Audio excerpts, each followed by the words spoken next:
¿Qué tal? Bienvenidos al tercer episodio del podcast de San Pedro Media, Marketing para Influencers, donde transformamos a tus seguidores en gente valiosa, gente que tiene utilidad para ti y no únicamente consume tiempo y consume recursos, sino que te aporta, porque de lo que se trata es de tanto aportar tú como que te aporten los demás. Y en este tercer episodio vamos a hablar de, Carla... Cómo influenciar, cómo conseguir tener audiencia sobre tus seguidores. Tener audiencia, no. Cómo conseguir tener influencia sobre tus seguidores. Perfecto. Tema quizá ambiguo, pero importante. Y al fin y al cabo, cuando nos dedicamos a tener una marca personal, a ser influencers, de eso se trata, de influenciar y obviamente siempre influenciar positivamente. Así que, sin más dilación, empezamos con Carla. Vale, yo creo que para abrir este tema podemos volver un poco a lo de la autenticidad del otro día que estábamos hablando y creo que influenciar va a depender mucho de la credibilidad que tengan nuestros seguidores. O sea, al revés, perdona, de la credibilidad que tengamos sobre nuestros seguidores. Ajá. Si nuestros seguidores nos creen, confían en nosotros, se fían de lo que somos, de lo que decimos, probablemente van a acabar comprando lo que les digamos. Vamos a hacer una influencia sobre ellos. No sé si crees que va por ahí. No, sí, creo que va exactamente por ahí, que es mucho más fácil confiar en una persona real que confiar en un personaje. Que está muy bien que un actor en una peli te diga algo, pero sigue siendo un actor, sigue siendo una peli. Entonces, cuanta más realidad haya en esa persona, va a ser mucho más fácil que la influencia exista. Y luego yo también me planteo si hay, llevándolo un poco más al terreno del día a día, no sé si crees que hay personalidades que pueden influenciar más. Personalidades en el sentido de carismas, de formas de ser que dan más lugar a influenciar, o gente que dices, es que me inspiras nada, no tienes ningún poder sobre mí y vamos, la influencia ni de lejos. No sé si crees que depende también de cada uno. Sí, es un poco lo que nos ha pasado con uno de los últimos clientes que decía, no utilizamos el humor porque el humor es complejo y yo veo difícil influenciar con el humor. Es decir, la figura humorística veo que es a lo mejor más compleja para influenciar, pero que también depende mucho de la temática. Me acuerdo creo que era con Amiguet en Marca, que o se lo dije yo o me lo dijo él, algo así, que era como, vale, está muy bien ser diferente, está muy bien tener marca, diferenciarse de los demás, pero yo no me fiaría de ir a un hospital donde todos los médicos estuviesen disfrazados de payaso. Sería como, a ver, está muy chulo, como marca me parece genial este hospital, pero prefiero operarme en ese hospital que es más aburrido, más serio. Entonces sí que creo que hay personalidades que tienes que utilizar en algunos casos de forma casi obligatoria, como en temas serios como es salud, laboral, de temas de leyes, por ejemplo, que un influencer de medicina, un influencer de abogacía, yo sí que creo que es necesario que haya esa parte de fiarte como persona. Y que luego hay otros que son mucho más abstractos, como puede ser pues, el del gaming, por ejemplo, el de los que juegan a juegos y los retransmiten, que puede ser un perfil súper serio y que guste por el hecho de ser súper serio, o uno que sea muy agradable, mucho más ameno, mucho más afable. Entonces no es tanto a lo mejor la personalidad de la persona para que venda o influencie más, sino a qué tipo de público voy dirigido y sobre todo qué es lo que pretendo influenciar sobre algo serio, sobre algo que no. Y probar, ¿no? No sé, a lo mejor del nicho de abogados no conocemos muchísimo y a lo mejor nos damos cuenta de que sí que a la gente le gusta que el abogado sea pues graciosete o algo así. Yo creo que no, pero todo es al final analizarlo. Yo creo que eso que dices tiene más que ver igual con el considerarlo como una especie de experto. Decir, me fío de este tío porque es el que más sabe de derecho penal en Valencia. Buenísimo. Ese estilo, por ejemplo. Correcto. Yo es que igual estaba pensando más en la gente. Yo pienso ahora, pongo aquí delante de la mesa toda la gente que conozco, que es mucha, igual no me cae, pero bueno, así rápido, un vistazo, y digo, es que todos estos no tienen capacidad para influenciar.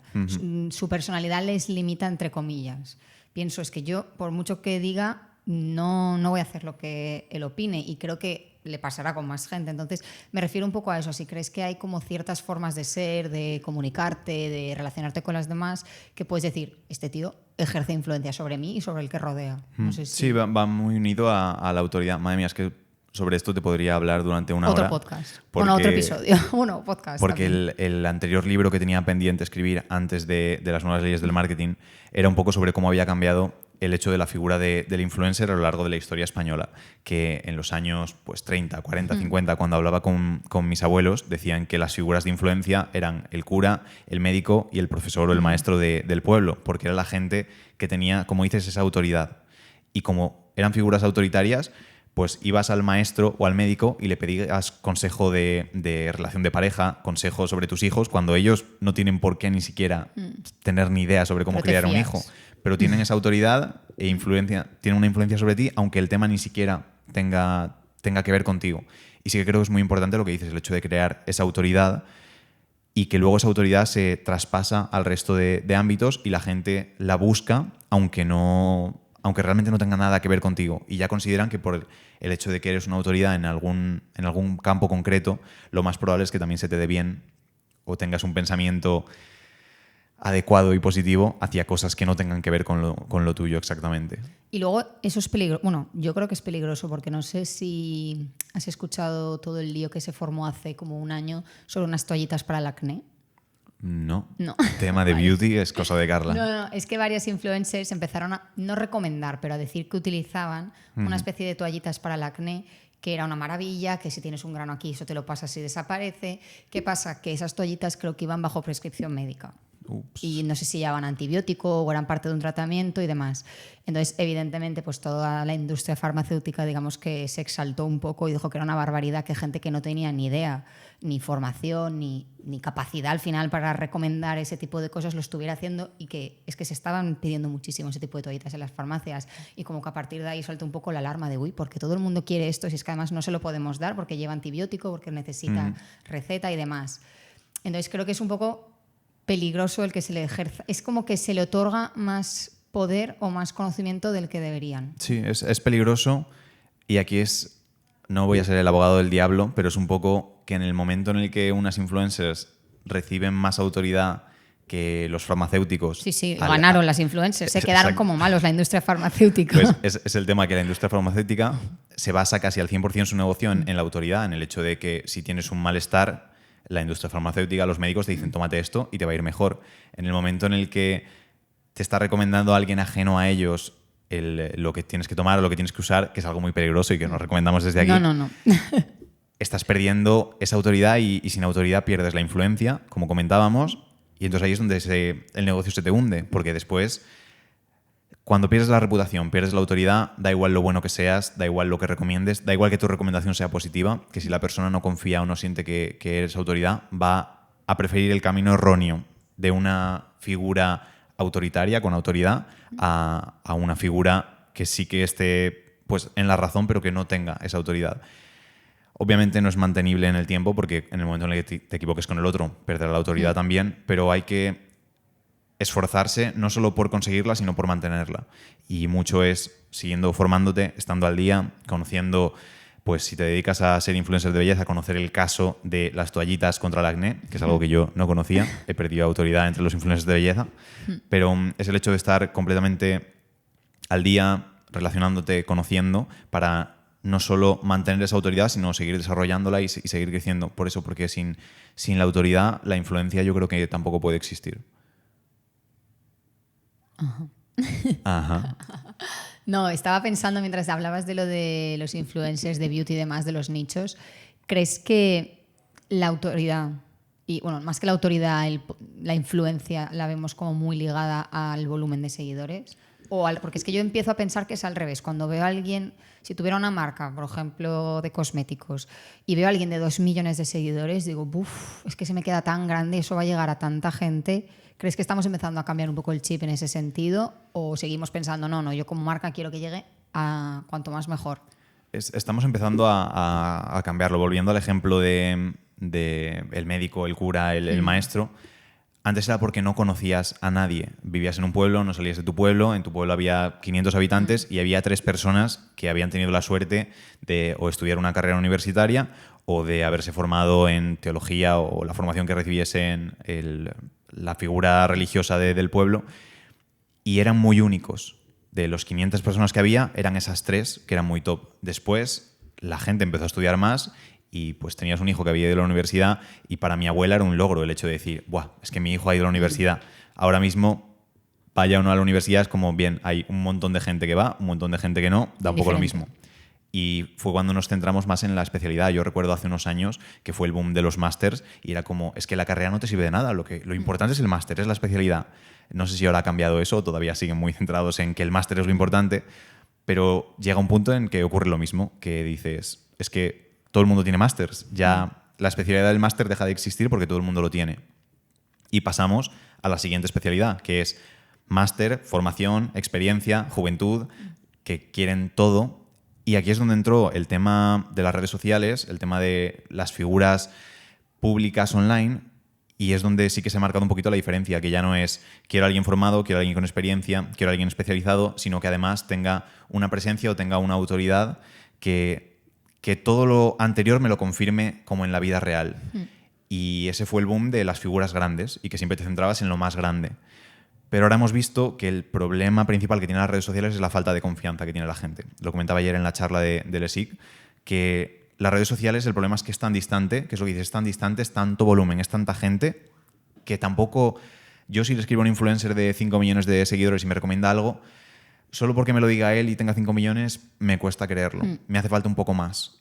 Y esa cercanía la consigues también en un influencer más pequeño.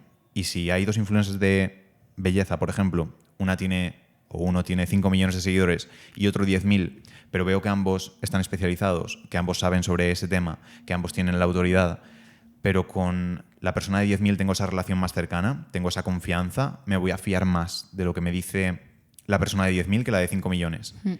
La de 5 millones trabaja volumen.